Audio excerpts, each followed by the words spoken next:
So we've heeded a lot of the advice that you guys gave us on our last video about our heating system and decided to put in a different diesel heater instead of putting in a wood heater.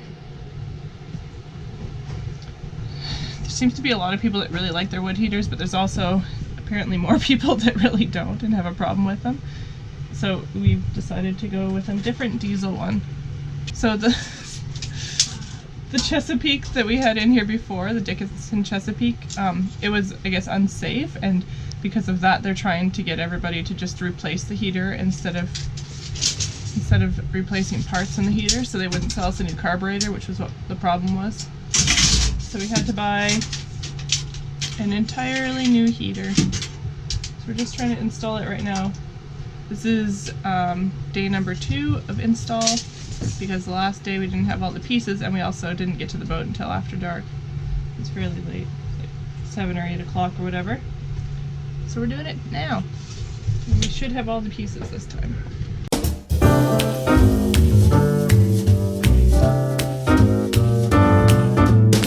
Singing in the rain. Alright, let's go. We're going to install our new diesel heater because the other one broke and we gave up. Good here. It's in the box. Logan has it. It's raining. Smells like ocean, which is good because we're by the ocean.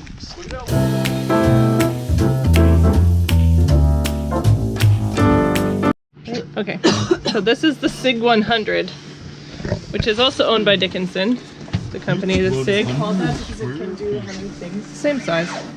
It's quite a bit smaller. Yeah, it's way smaller. But it's supposed to be able to heat our space no problem, so. Yeah.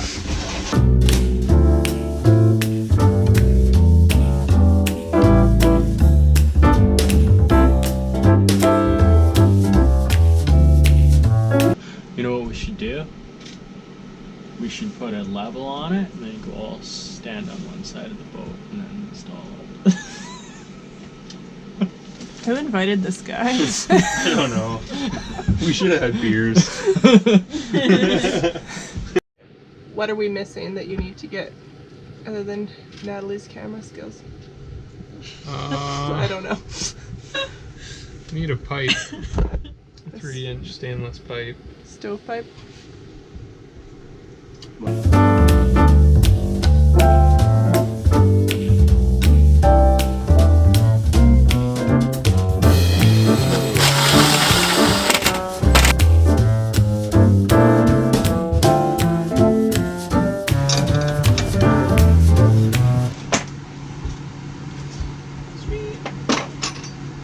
Let's turn it on. Just kidding. We could if we had a proper stovepipe. Look at that. Close but no cigarro. Closes. We just have our wires here for the fan. That screw likes to be Cool.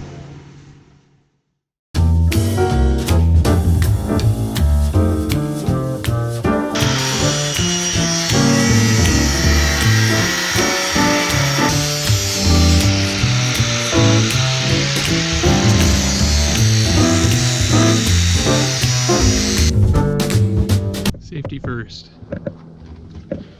Fit test. This off.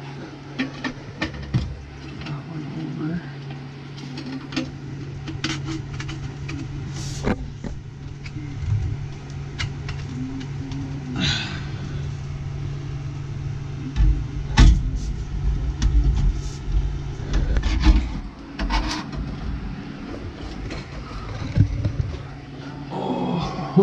Just a little bit too long. Yeah. It's not all the way down here. It'll work. I just have to figure out how to get it into place.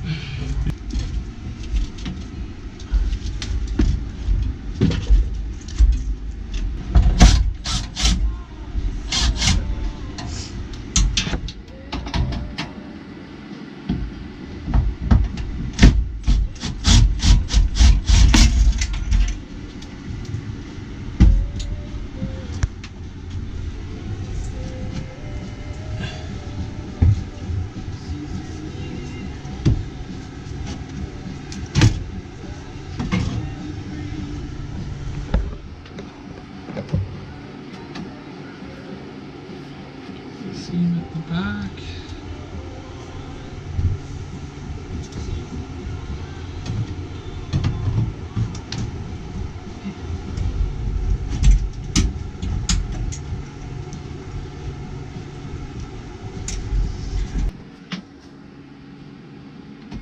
Turn all this stuff back.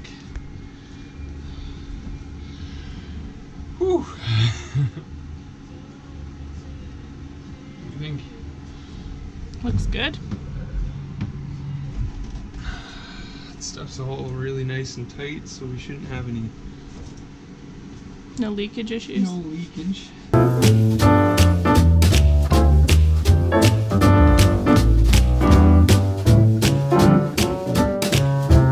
And that's it. It doesn't look bad. No. So just a fan switch and then it's ready to try out. Yay!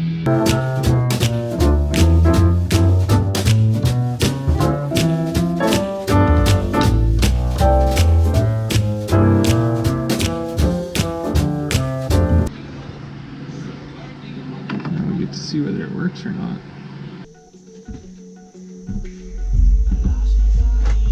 Oh, it's working.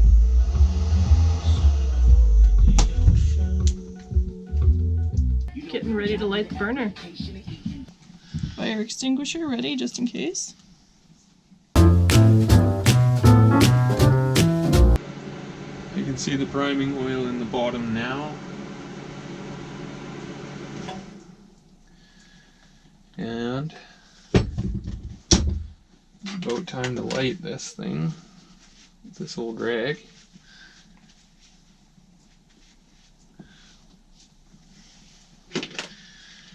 So turn this off again, right? Are you on? What step are you on? I turned valve off step 4 after you let it accumulate for 2 minutes. Yep. Okay, so the valve's off. Now light it. Twist a piece of tissue, light it, and throw it in the pool of oil.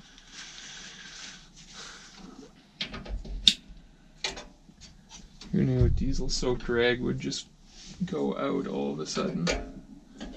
Mm-hmm.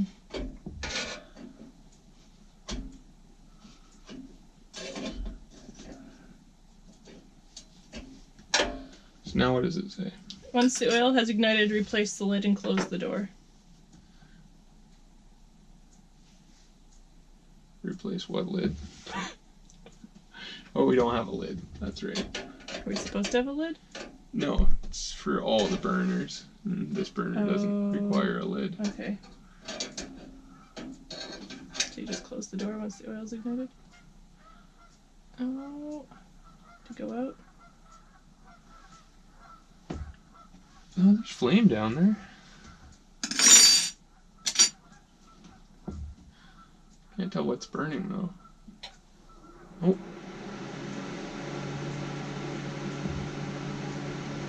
It looks good. It's oil or diesel. Okay, Turn- I'm closing it. Turn the draft assist fan onto the medium speed, then turn it back down to the slowest speed.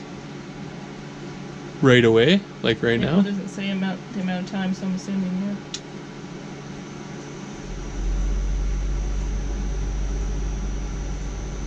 And then turn it back down to the slowest speed.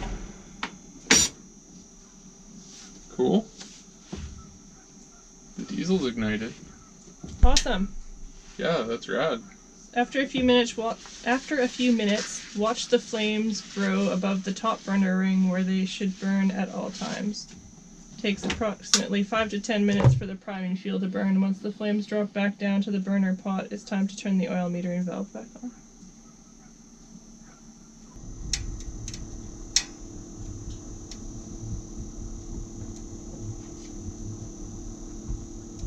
So you turned it to 5 and then you shut the fan off.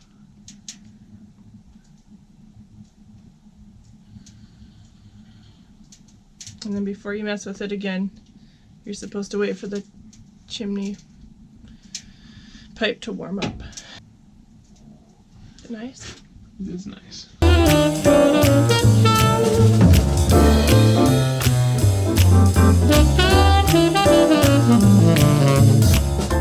there's a couple of things that we've learned since having this heater that I kind of wanted to share with you guys. The first is that the screen that's on it is made of this material called mica, and it's kind of fragile. So I highly recommend having a couple of extra pieces on board if you're going to be using the heater a lot, because if it cracks, you're going to want to replace it so that the heater can't suck air in through the holes. And the second thing is to have extra of the bolts that hold the screen on, because they strip really easily, which I learned the hard way the other day, and we had to actually cut one of the damn bolts off with a zip cutter because we accidentally cracked the screen. So just a couple of extra things. It's always a good idea to have extras on board, obviously. So those are two of the things you might want to have extra on board. The other thing that we discovered was that we don't actually have to turn it to 5 like the instructions tell us to, like, light it and keep it going. And it's kind of better not to, because it does overfuel sometimes, and that's not the most fun. It takes a bit for the fuel to burn off when it overfuels, so it's a lot nicer to not have that problem start. So yeah, overall very happy with it. It's definitely an improvement from the Chesapeake that we had in here that clearly didn't work. This thing starts up so easy every time, and all you have to do is follow those instructions in the manual. We added a link to that manual down below. If you guys have any other questions, drop them in the comments below. We'd be happy to answer the questions for you best we can. And yeah, recommend this heater for sure.